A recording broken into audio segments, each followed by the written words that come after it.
देश को आज़ाद हुए 7 दशक बीत चुका है, लेकिन आज भी थर्ड जेंडर अपने अधिकारों के लिए लड़ते नजर आ रहे हैं। उनकी the voice of warriors foundation हर साल जून के महीने में अभियान चलाती है, जिसमें अमेरिका में हुए थर्ड जेंडर के आंदोलनकारियों को याद किया जाता है। थर्ड जेंडर के लोग हैं वो दूसरे की खुशियों में तो शामिल होते हैं, लेकिन कहीं ना कहीं हमारे समाज में उन्हें दरकिनार किया जाता है।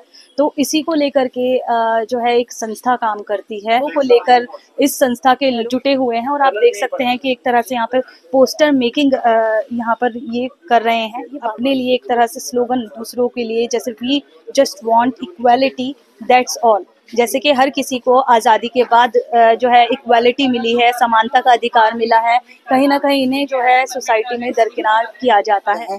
अपने सारे समुदाय के लिए, जैसे कि LGBT, जैसे lesbian, gays, bisexual, transgender peoples के लिए हम काम करते हैं और आम लोग के लिए भी काम करते हैं। समाज के अंदर कहीं ना कहीं पुरुष समाज है, महिलाओं को भले ही अब काफ़ी कुछ मिल चुका है, बट सोचो कि हम महिलाओं से भी नीचे हैं उनके। देश को आज़ाद हुए कितने साल हो गए आपको मालूम ही है। हमें जो जेंडर की इक्वालिटी है वो 2019 में आके मिलती है सुप्रीम कोर्ट के द्वारा, इतने सालों बाद।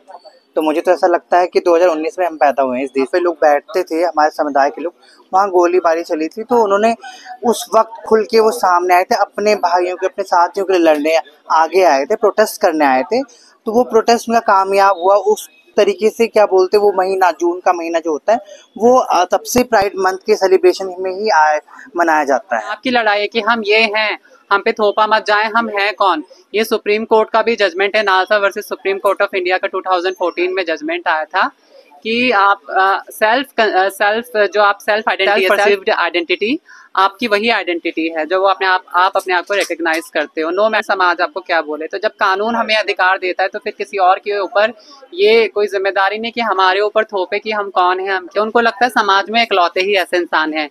तो अपने जैसे लोगों को खोज पाना भी बहुत मुश्किल होता है, क्योंकि काफी लोग क्लोजेट में होते हैं।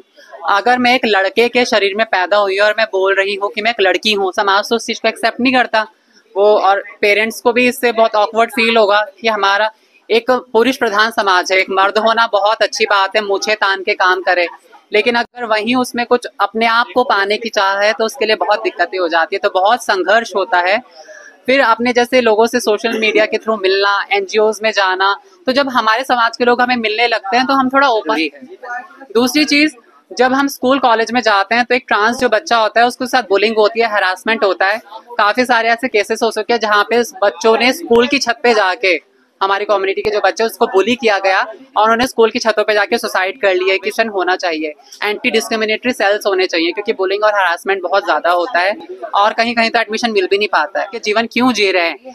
तो इन सब चीजों के लिए पॉलिसीज बननी चाहिए। जिस समाज खुशियों में ये शामिल होते हैं, उनको दुआएं देने के लिए जाते हैं, वही समाज इन्हें कहीं ना कहीं मानसिक उत्पीड़न देता है। देहरादून से मैं ही नाज़ में लोकल 18 के लिए।